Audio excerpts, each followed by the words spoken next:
What's up, guys? James Carter TV here for the final video in my 32 teams in 32 days that I've been making throughout the month of August and the month of September. Today, we are talking about the Jacksonville Jaguars. And Jaguar fans, we need to have a conversation. Because I'm sorry, but I believe expectations and realistic outlooks on this team aren't being very realistic lately when it concerns the Jacksonville Jaguars. There's a lot of optimism. There's a lot of intrigue and a lot of pre-celebration when it comes to this team.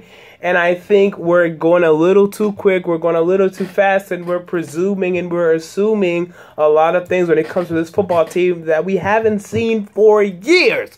I mean, it's been years since the Jacksonville Jaguars have been even close to a relevant team in the NFL, and there are slight signs of a change in that culture, but we need to take a wait-and-see approach, quite honestly, because there hasn't been that much improvement on this roster from 2014 to 2015. And 2014, let's face it, you were one of the worst teams in the league. You were the third pick in the 2015 NFL draft. That means you were one of, if not, you can make an argument, the worst team in the league. I know the Tennessee Titans and the Tampa Bay Buccaneers had a worse record than you, but there are arguments they can make that they were better than you, and you went 3-13. So you still have a lot of work to do, and the guy that you drafted with that third pick in 2015 isn't going to play. So that's another hit you guys have taken. But let's look at this team.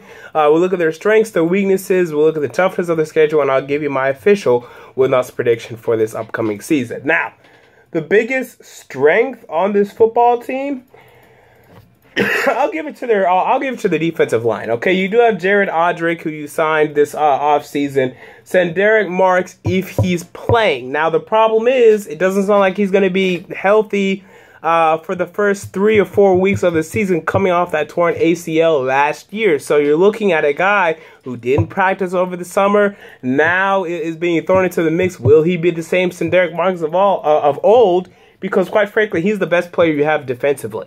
So without him, your defense, goes from somewhat of an okay defense to bad. It'll go to bad real quick, and this defensive line goes from a strength to a weakness for this football team, one of the plenty that they have.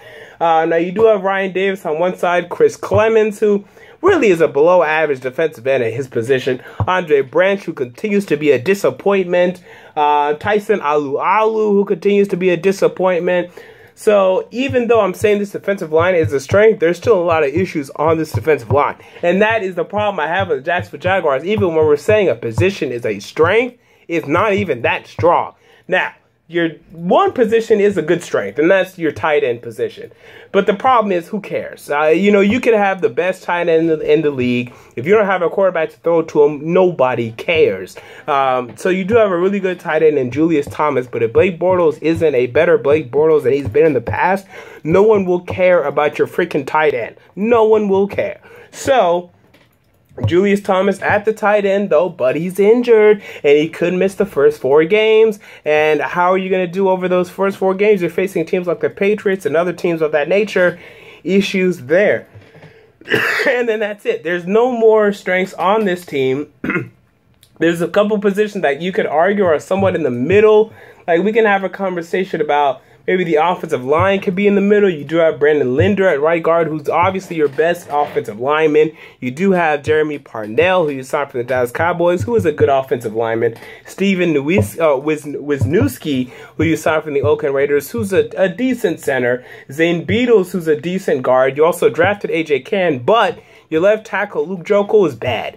And maybe he'll improve, but up to this point, he's been very lackluster, very problematic, and is a big reason why Blake Bortles did not have premium, or not even premium, just average protection in the NFL last year. Can Luke Joeckel take that next step? I'm not going to assume he is. So you do have A.J. Cann, though, and Zane Beadles are arguing and fighting for that left guard spot. I think Zane Beadles will hold it down. But the offensive line, it's in the middle. But when you have a bad left tackle, I can't say it's a strength for this football team.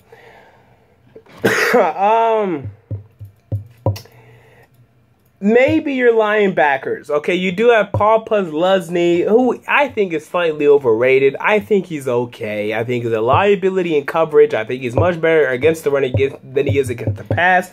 You have Dan Skuta. You also have Smith on one side. These are just very average pedestrian linebackers. Nothing really to go home and to really be sold about in terms of your linebackers. Now, let's get to the problems on this football team, and to me, they are plenty. And let's start with the quarterback position. Now, Blake Bortles was bad last year. Now, Jaguar fans, I know what you're going to tell me. Oh, he's looked good in the preseason. Yeah, he also looked good in the preseason last year, and yeah, nothing happened. Now, there are some considerable steps that when you compare the 2014 preseason to the 2015 preseason, but until he goes and he plays well in the regular season, I'm not going to assume that he's going to play well in the regular season. He's done nothing to reward that or to elicit that, to make me reward him that courtesy. He doesn't deserve that benefit of the doubt. Okay, so I'm not going to give it to him. He needs to go out there and he needs to prove to me, and until he does, he's one of the worst starting quarterbacks in the league to me, and last year he was the worst. Because when you have 11 touchdowns and 17 interceptions, you're the worst. I mean, we're talking about Geno Smith being bad. Geno Smith had 13 to 13. Blake Bortles had 11 and 17. All right, so that's bad. Now, yes, he had bad protection, and yes, his weapons weren't very good, and blah, blah, blah. 11 to 17 is bad. So, until he shows to me in the regular season that he's good, he's bad. Running back, TJ Yeldon. Now, this is a guy that's a rookie. What's he going to do? I don't really know. Now, everyone else, don't talk to me. Don't talk to me about Denard Robinson. Don't talk to me about Toby Gerhart. Don't talk to me about Bernard Pierce. Bad, bad, bad. TJ Yeldon is your only hope for having a good running back core. Yes, Denard Robinson can make a nice play here or then. This is a bad running back, okay? He's not a running back. He's a cute little toy. He's not a running back. Your wide receivers, to me, are bad. Now, you guys love Allen Robinson. Oh, my God. Allen Robinson. Oh, my God. Yeah. The kid had 542 yards. Now, yes, he got injured. And, yes, he was on pace for like 800. I don't care. At best, he's a number 2. You had a number 1 wide receiver in Justin Blackmon. In fact, you still have him. That's a number 1. That's a wide receiver. That's a number 1 wide receiver. That's a premium talent in the NFL.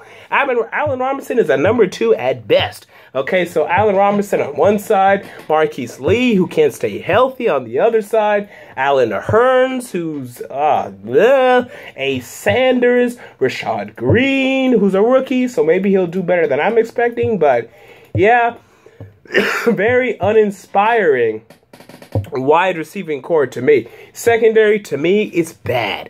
Dwayne Grant sucks, okay? It's just that simple to me. Aaron Colvin, unproven.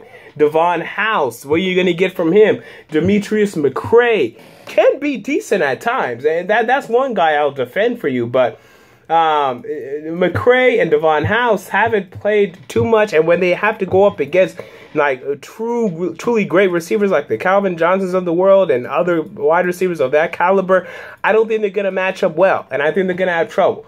So there's still a lot of issues, a lot of holes on this football team. The safeties, you have Brown and Jonathan Cyprien at the strong safety position. Evans and Sample at the free safety. Evans sucks. Sample is a rookie. I don't know what he's going to get from him out of Louisville. So there's still a lot of issues on this football team. A lot of issues on this football team. So with all of this said, let's look at their schedule and try to determine a good win-loss prediction for this football team.